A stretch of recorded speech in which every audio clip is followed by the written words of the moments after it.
Hey Walking Dead fans, welcome back to the channel. This will be a discussion on the series World Beyond. So spoiler alert if you're not caught up to World Beyond Season 1. After our group left Campus Colony, they headed out to New York. Along the way, they run across a couple of other survivors, Tony and Percy. Tony said he was a Las Vegas illusionist and he was doing tricks and teaching Elton tricks. He did a puppet show. Shadow puppet show, and there's a lot of things. Percy and Iris was hitting it off. Was that making Silas jealous? Is that what led to the possible murder mystery that we're heading to?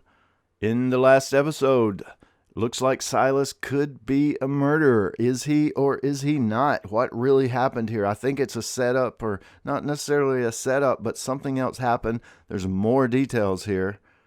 And of course, in the promo coming up, it looks like they may even leave Silas behind. But if something else did happen, you would think he would have told the real story, and hopefully they would have believed him.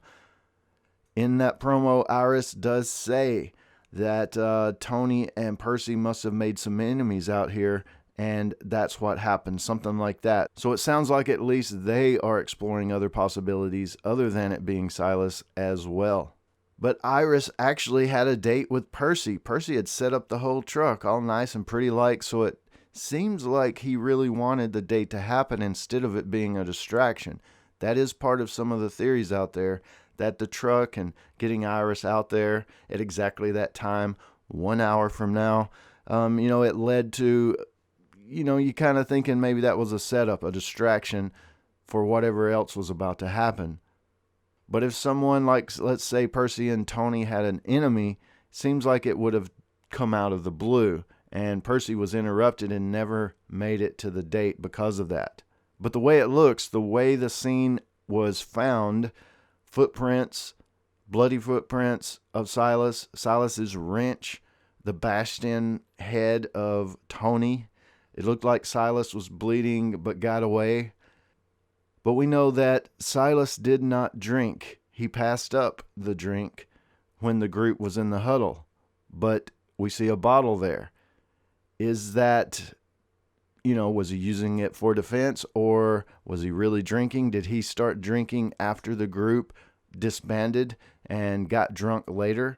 Was he even drinking at all? That kind of thing. The bottle brings up questions. Him being there, the blood on his hands, is that from Tony's face? Or could it be from someone else's?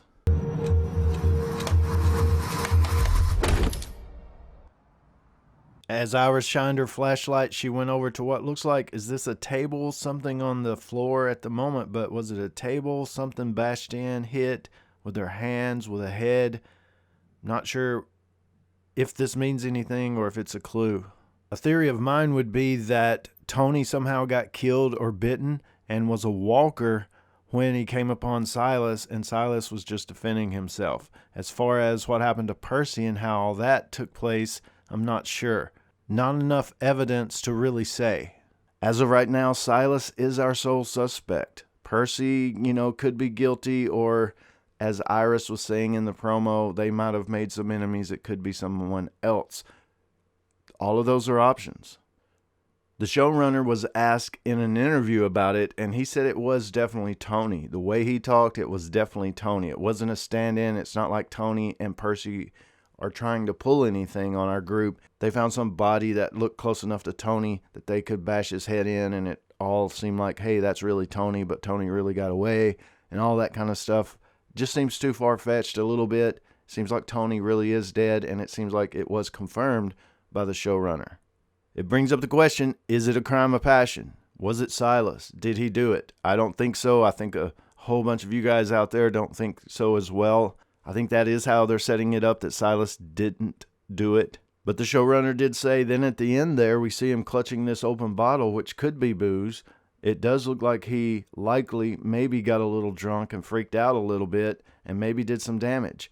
I'm sure we'll find out more when the next episode comes out, but it's fun to talk about. It's fun to look at the situation and see what happened. And I'm with you guys. I don't think Silas did it, but I don't see any clues there. I'm not really open to, anything like concrete. But let's look at the possibilities. We've got Silas, we've got Percy, and we've got somebody else. That's pretty much the options, I think. Some people say that Percy is the psychopath, killed his uncle, and set Silas up. Some people say Silas was getting into it with Percy and Tony stepped in to save Percy, and Tony got the blunt of the wrench instead of Percy. And some people say it was Huck. Some people still think Huck is a CRM spy. Some people think Huck is Elizabeth's daughter and all this kind of stuff. But some people also think that Huck killed Tony and set Silas up or something like that. I don't think that's the case. I actually think Huck is on our side. And even though she's done some questionable things in the past, I think she's on our side at this point. Then there's the theory that Silas is a villain and going to be a villain. That's just how it turned out. Some people just have some mental problems like Lizzie, and Silas will be World Beyond's Lizzie. And will something happen to him? Will he turn around and save the day, sacrifice himself for the group? What may happen with Silas in the end? You know, sometimes it's sad and people were set up like Silas, but their friends and other people just don't know, or maybe just don't see that and accuse that person, sometimes even kill that person, when that person really was an innocent person and just simply misunderstood. But speaking of interviews, there was another interview with Annette Mahendru that plays Huck, and she confirms the series directly leads into the upcoming Rick Grimes movies. Now, I think we've already predicted that on the channel. I think you guys have already been talking about it, and I think we all kind of knew and expected that to be the case anyway.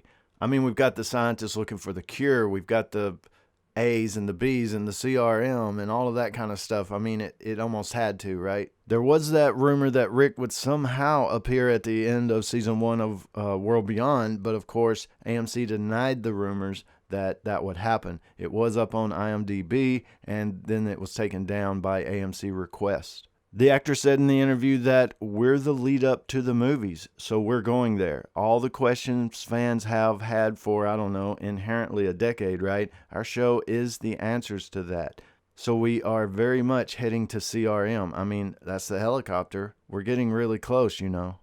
Our group is getting really close to New York. It looks like they may have some wheels at this point unless things keep sidetracking them. But looks like they're going to get really close. Season 2, I mean, if they're almost to New York already, season 2, man, you know, what's that going to be about?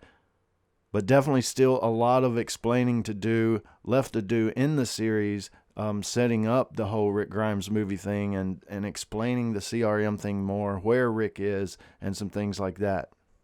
But with a bunch of people giving a thumbs down to the show, World Beyond, and the acting, the writing, all kinds of things, overall not a great show. It is a lead up to the Rick Grimes movies. So I think a lot of people may come back and watch it just for that, or need to come back and watch it before the Rick Grimes movie comes out, before they watch it. Or maybe they'll watch the Rick Grimes movie and go, wow, a lot of this was set up in World Beyond. I'm going to have to go back and watch that.